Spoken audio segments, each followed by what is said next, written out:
Good evening.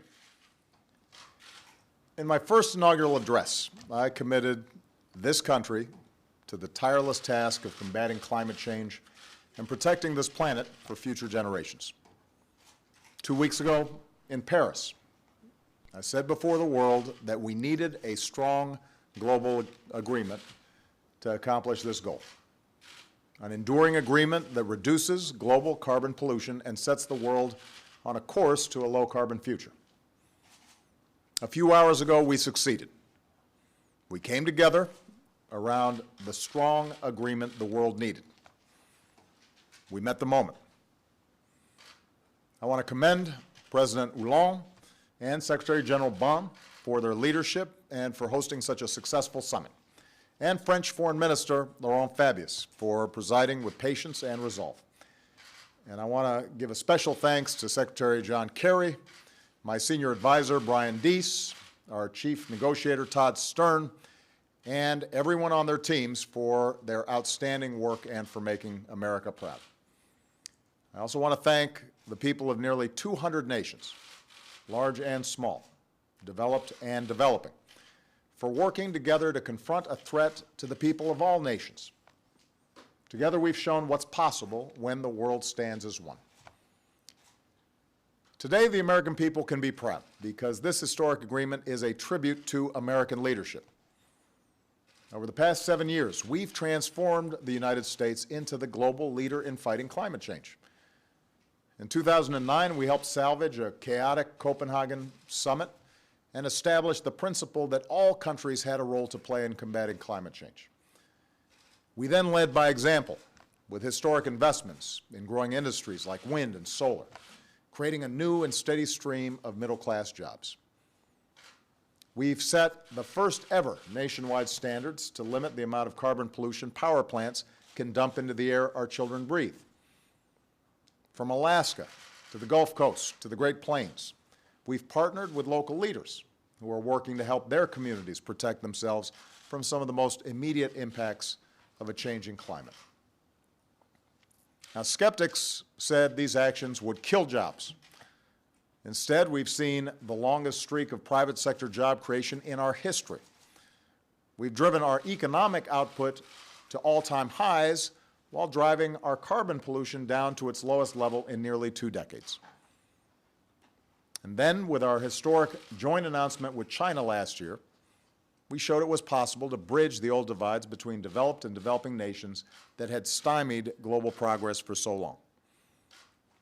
That accomplishment encouraged dozens and dozens of other nations to set their own ambitious climate targets. And that was the foundation for success in Paris. Because no nation, not even one as powerful as ours, can solve this challenge alone. And no country, no matter how small, can sit on the sidelines. All of us had to solve it together.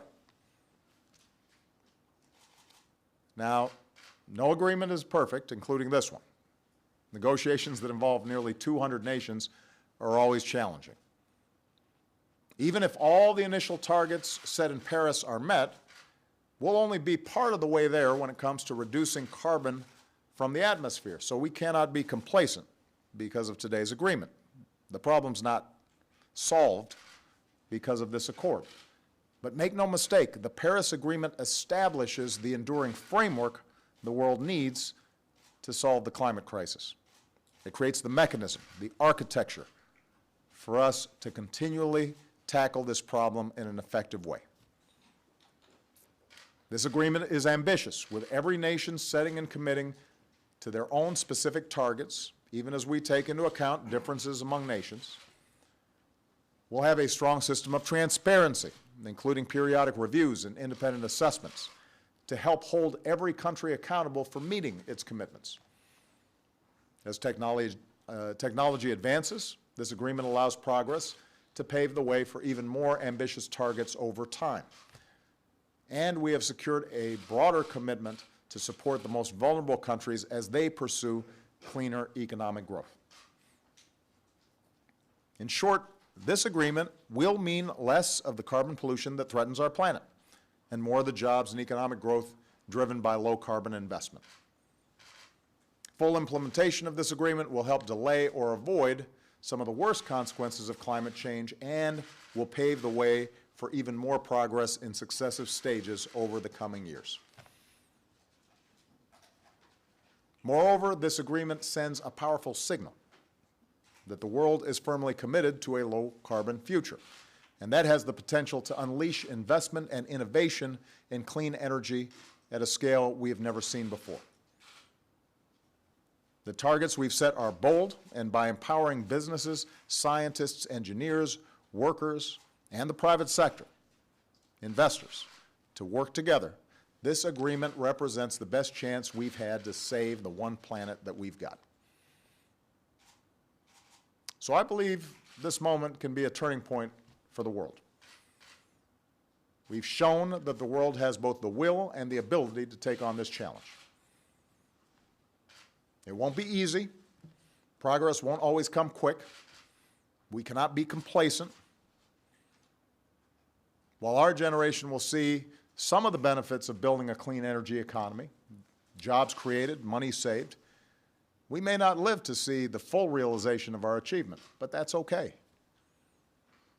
What matters is that today we can be more confident that this planet is going to be in better shape for the next generation, and that's what I care about. I imagine taking my grandkids, if I'm lucky enough to have some, to the park someday and holding their hands and hearing their laughter and watching a quiet sunset, all the while knowing that our work today prevented an alternate future that could have been grim. That our work here and now gave future generations cleaner air and cleaner water and a more sustainable planet. And what could be more important than that?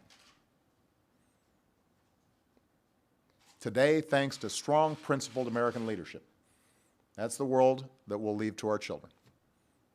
A world that is safer and more secure, more prosperous, and more free. And that is our most important mission in our short time here on this earth. Thanks.